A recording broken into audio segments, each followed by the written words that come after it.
वाह।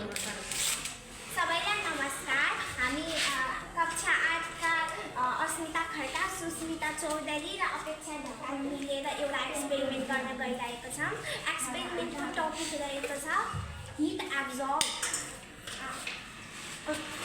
एउटा ग्लास लिएको खोइ त मेरो ग्लास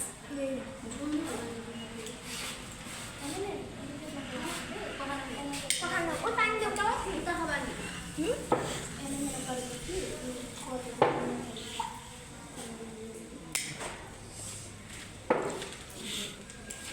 मैले दुईवटा पेपर लिएका छौँ। एउटा पेपरलाई हामी मानौँ सीताराम सर र एउटा पेपरलाई मानौँ हामी क्लास 8 का 3 केटीहरूको गर्ल्स ग्रुप। अब हेर्ने कि हामी सीताराम सरवाला पेपर इजिली जल्छ किनभने योसँग हिट एब्जर्भ गर्ने कुनै पनि थिङ्स छैन। अब भन्ने हो भने यो पेपरमा हामी यस्तो के गर्छौँ हामी यस्तो के चाहिँ गर्दैछौँ कि यो पेपर जल्दैन। त्यसका लागि हामीले सिसाको ग्लास लिनुपर्छ किनभने सिसाको ग्लासमा के हुन्छ भने यसले हिट एब्जर्भ गर्ने काम गर्छ। हामी यसको स्ट्रक्चर बनाइदिन्छौँ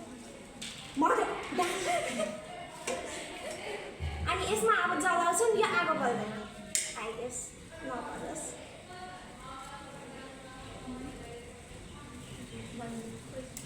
किनभने यो पेपर किन जलेन किनभने यससँग यो सिसाको ग्लासले यसको हिट एब्जर्ब गर्छ भने यसले सिङ्गलमा यत्तिकै लियो भने यो इजिली लाइट पनि जल्दैन यार के गर्नु